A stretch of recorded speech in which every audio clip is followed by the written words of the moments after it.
Bonsoir et bienvenue pour ce lundi soir et toujours il y a un plaisir pour être avec vous sur cette lettre que Paul écrit à l'église d'Éphèse et toujours le verset 20 du chapitre 4. Mais vous, ce n'est pas ainsi que vous avez appris Christ. C'est pas ainsi que vous avez appris Christ. Là, on arrive à comprendre ce que Paul peut montrer et peut faire comprendre à l'église d'Éphèse de ce que voilà les clair et net de ce que l'hypocause de deux royaumes. Et c'est intéressant de voir de ce que les dire mais vous, comme s'il dit ouvert une parenthèse, même bien que c'est pas une parenthèse, mais comme si la façon de ça shifting là est de faire de ce qu'il peut causer maintenant, complètement, il apporte une certaine réflexion et tout à coup, il commence maintenant à dire à ce peuple qui est dans sur la tête, il est conscient de ce qui est pour l'antichrist, pour un genre qui peut venir pour détourner de cette voie et toutes les doctrines qui peuvent l'expliquer. Et voilà là, maintenant, la situation est telle qu'elle. Alors, Paul lui fait une distinction totale entre ce qui est ténèbres et ce qui est lumière. Et moi, penser, quand nous lisons cela, nous arrivons à comprendre ce que, on va pas dire l'inquiétude, mais simplement, Paul concernait du bien-être de chaque membre de cette église. Et moi, envie quand même saluer ceux qui guettent nous localement et ceux qui pèsent nous de l'étranger. C'est toujours un plaisir. Et là, Paul peut dire à l'église d'Éphèse, nous pas capables de continuer vivre façon nous tu peux vivre avant. Qui veut dire les diamants là, c'est une fin et c'est un nouveau commencement. Et là, il dit comme ça de ce que nous besoin, comment nous reconnaître un chrétien de ce que l'éclair est net. Et un chrétien, il reflétait le royaume dans lequel il était. Qui royaume il était? Il tire du royaume du ténèbre, il amène dans le royaume de lumière. Alors, aujourd'hui, Paul peut faire comprendre à l'église d'Éphèse ce qu'ils ont réfléchir, ils ont besoin de réfléchir sur sa royaume dans lequel je trouve cette là. Alors, c'est pour cela qu'il dit comme ça, qu'il dit pour reconnaître cette différence. Moi, je peux causer avec un jeune homme aujourd'hui, et là, il raconte quelque chose qui est intéressant.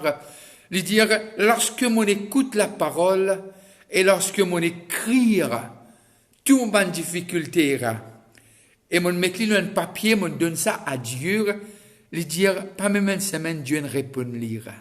Et lorsque nous écoutons cela, ça fait réfléchir, c'est un peu ça qui Dieu amène nous, et Paul a envie que l'église d'Éphèse réfléchisse ce changement radical du ténèbre à la lumière. Lorsque nous guettons Philippiens le chapitre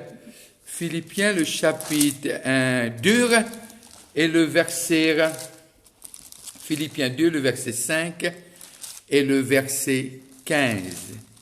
Philippiens 2, le verset 5 et le verset 15. Toujours Paul qui écrit, et voilà ce qu'il dit à nous. Ayez en vous le sentiment qui était en Christ. Qui veut dire dans ce nouveau royaume-là, un autre sentiment qui régnait. Avant, c'était le sentiment de celui qui te garde nous captifs, le diable. Maintenant, c'est le sentiment de celui qui est Seigneur dans notre vie. Celui même qui nous a rachetés du ténèbre à la lumière. Et le verset 15, voilà qu'il dit nous de ce que, afin que vous soyez irréprochables, purs, des enfants de Dieu irrépréhensibles, au milieu d'une génération perverse et corrompue, parmi laquelle vous brillez comme des flambeaux dans le monde. Qui veut dire, ça monde que nous étions là, nous encore là-dedans, nous encore l'aura planète Terre là. Mais il dit, cette fois-ci, nous pouvons briller. Pourquoi? Parce que Christ dit, vous êtes la lumière du monde et vous êtes le sel de la terre. Et lorsque nous lisons dans 2 Corinthiens, le chapitre 6, le verset 2 Corinthiens, le chapitre 6, le verset 14 à 18, et voilà ce qu'il dit nous, 2 Corinthiens 6, 14 à 18. Ne vous mettez pas avec les infidèles sous un joug étranger. Car quel rapport y a-t-il entre la justice et l'iniquité? Ou qu'a-t-il de commun entre la lumière et le ténèbre?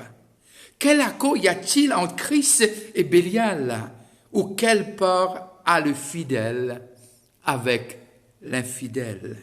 Quel rapport y a-t-il entre le temple de Dieu et les idoles? Car nous sommes le temple du Dieu vivant. Comme Dieu l'a dit, j'habiterai et je marcherai au milieu d'eux. Je serai leur Dieu et ils seront mon peuple. C'est pourquoi sortez du milieu d'eux et séparez-vous, dit le Seigneur. Ne touchez pas ce qui est impur et je vous accueillerai. Je serai pour vous un père et vous serez pour moi des fils et des filles, dit le Seigneur Tout-Puissant. Et là, Paul amène nous à réfléchir, toujours dans ce verset 20 d'Éphésiens, le chapitre 4, il amène nous réfléchir et il amène l'église d'Éphèse. Et 2000 ans après, il amène nous réaliser, c'est quoi la chrétienté? La chrétienté a besoin d'une démarcation flagrante. La chrétienté a besoin d'une culture de faire complètement différente. La chrétienté a besoin d'un sentiment contraire à nous l'ancien maître, qui était le diable. Maintenant, notre maître, on est toujours esclave de toute façon.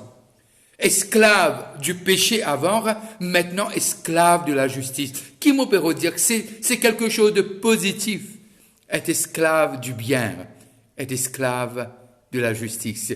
Et c'est un peu ça qui Paul peut faire que cette église d'Éphèse comprend, afin qu'ils soient consolidés, soient cimentés et soient établis, soient ancrés dans les doctrines de Dieu.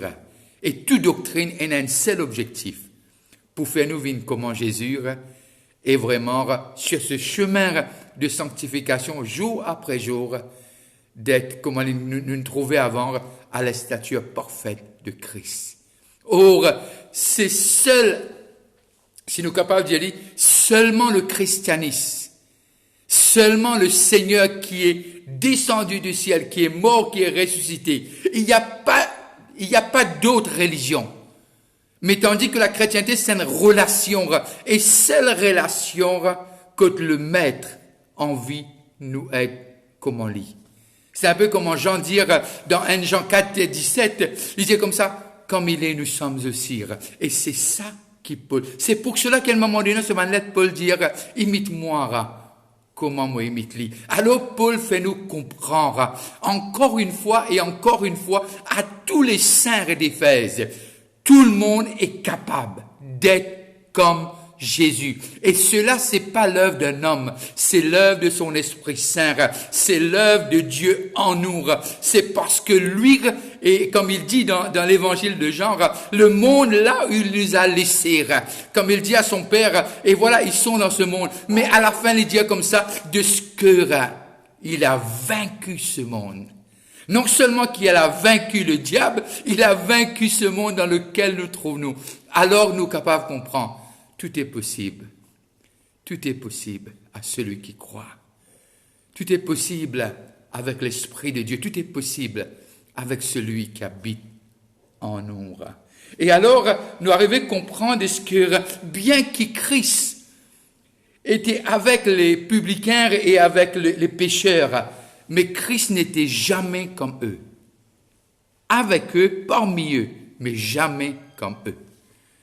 Et ça fait nous comprendre quelque chose. Ça fait nous comprendre de ce qui est. Même nous avons des amis qui ne sont pas chrétiens. même si nous passons les temps avec eux, ça veut nullement dire nous besoin pareil comme eux. Et là, nous arrivons à comprendre et dire de ce que les chrétiens, c'est un peu comme une cité sur ce colline. Et c'est un peu aussi comme cette lampe qui a été mise sur la table, mais pas sous la table.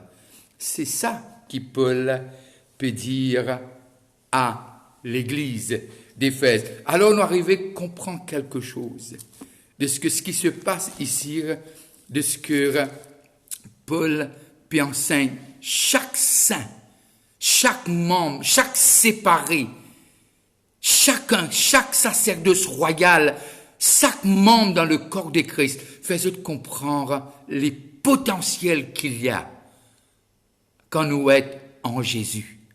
Et très souvent, des fois, le ruse du diable, c'est garde-nous enfants, afin qu'il nous pas grandi, afin qu'il nous pas multiplié, afin qu'il nous pas refléter Jésus.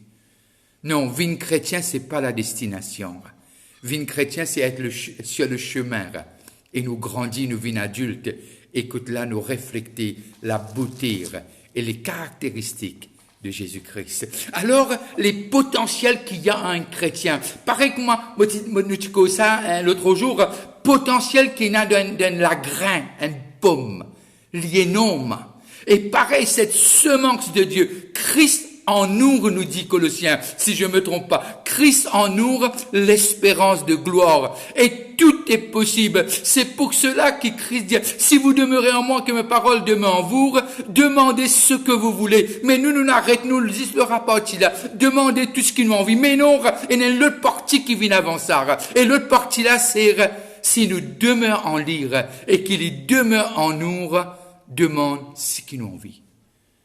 Alors, quand nous demeurer, c'est ça, cette source qui peut couler vraiment en nous et à travers de nous. Si nous êtes greffés à l'olivier franc, et ce qui coule de cet olivier franc, pour coule aussi en nous. Il dit, il est le cep, nous sommes le sarment. Et là, nous arrivons à comprendre, si nous êtes connectés au cep, la vie qui coule dans le cep coulera aussi à travers de nous.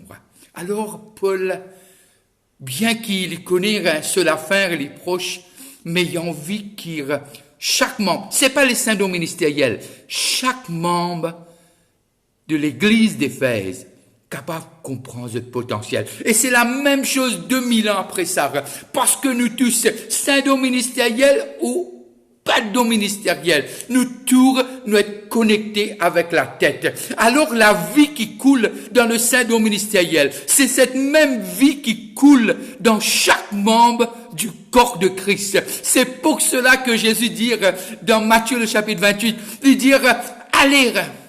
Et aussi, on arrive à comprendre, quand il dit comme ça, voici les signes qui accompagneront tous ceux qui auront cru. Et croire, quand nous croire, ce qui fait nous triompher, nous dit Jean, c'est notre foi. Et lorsque cette foi y est pivotée, y est ancrée sur l'agneau, sur Jésus, tout est possible. Or, si seulement chaque membre dans le corps de Christ d'Éphèse capable de bouger ce potentiel, et c'est déjà le réveil. Alors, 2000 ans après, ce que Paul a envie de dire nous aujourd'hui, si nous arrivons qu'on nous potentiel en Jésus, or, l'église pas pour pareil, pas pour pareil. Et ceux qui sont autour de nous, pour réaliser que l'alpha et l'oméga demeurent en nous. Que la puissance du Très-Haut, celui qui a ressuscité Jésus-Christ d'entre les morts, il a pris possession de notre corps et notre corps est devenu le temple du Saint-Esprit. Or, lorsque nous écoutons battement les cœurs de ce Père pour cette église d'Éphèse et pour cette église de Maurice aujourd'hui, ça donne nous à réfléchir. Qui est l'homme pour limiter les membres du corps de Christ? Oh, j'aime l'histoire encore, je le dis et je le redire, et je le redirai encore, l'histoire de Philippe et d'Étienne.